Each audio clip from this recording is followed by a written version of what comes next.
This is Woodley Precinct, just outside Stockport. My family have been in the fish and chip shop on the precinct for 25 years now. My dad died 10 years ago, so then I took on the role of running the business. When I realised how hard it was having to do tax, VAT, wages, everything to do with running the business, totally lost the plot, wasn't interested in it, wanted to get out. We decided we'd take early retirement and just shut the shop and walk away, leaving an empty unit in an area of empty units.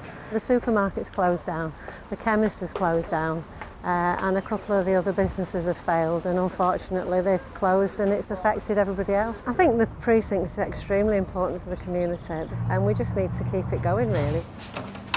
My daughter suggested that we gave out a staff satisfaction survey as a last desperate attempt to think, well, we're going to put 8 people out of work.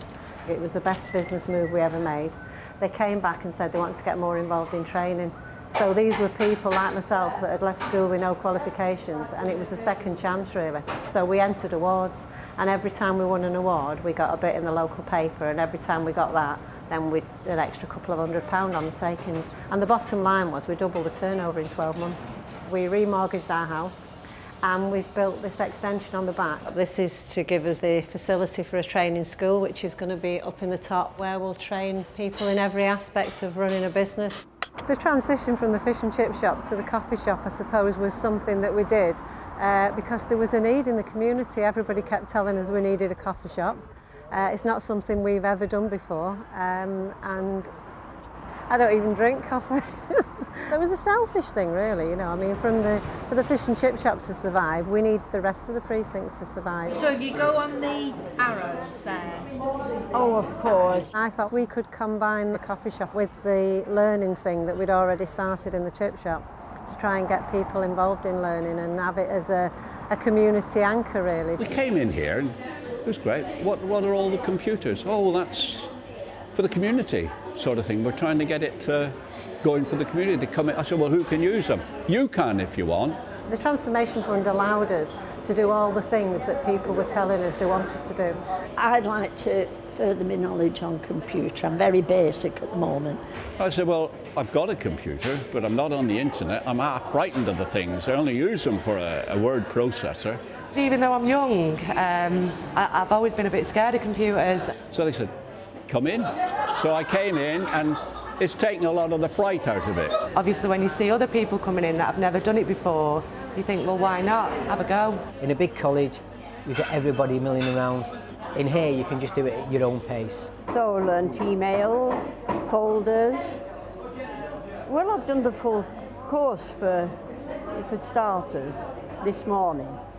So now I can pop in and go on the computers now if I want to. We have a guy comes in here, he's 86, Jack he's called. This guy, Jack, had got some Charlie Chaplin memorabilia that he wanted to sell. So this young lad at 19 said, you want to go on eBay, mate? And he said, well, I wouldn't know where to start. So we actually sat with him and showed him how to do it. And he sold this, and they kind of come in and have a coffee together now. And I think that guy at 86 would probably have walked past a group of lads like that and felt a bit threatened. But because he now knows one of them, they walk past now and he'll say, hi, Jack, are you all right? We realise it's a community cafe as well, which is the best thing that's happened in Woodley, in my opinion, since I came to live in Woodley 42 years ago. Transformation Fund money gave us an opportunity to be able to say yes. The £25,000 we used to set the place up, we'd exhausted that and some. And the tea and coffee that we were selling was barely paying the rent. But then to be able to actually come in and pay people to get a trainer to come in to do IT, we needed some money and we couldn't afford to keep throwing money at it. So the Transformation Fund gave us that opportunity to be able to do these things. We linked in with Sure Start and put children's events on. They linked in with the churches. My involvement in the Stockport Cafe is on a voluntary basis.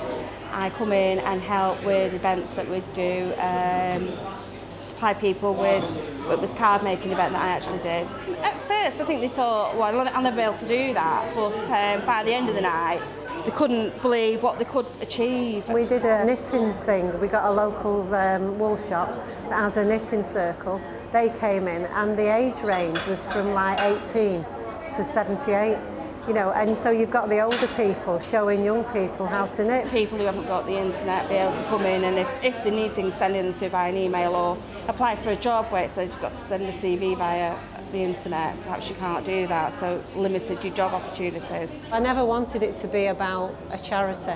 It's a social enterprise, but I think we're a business with a social conscience. It gives you the skills for the jobs as well in the future. You never know what's around the corner. And also we have computers at home, so now I can teach the kids and learn with the kids as well. With here, it's easier to actually get that confidence because you've got so many people to back you up and say, yes, okay, I'm disabled, I'm blind, but there's so many people who say, what of it? Basically, this is the only time I get to have freedom away from the house and, you know, just be myself sort of thing. So I love it round here. It's great because with different interests you get common interests, and with common interests you make friends.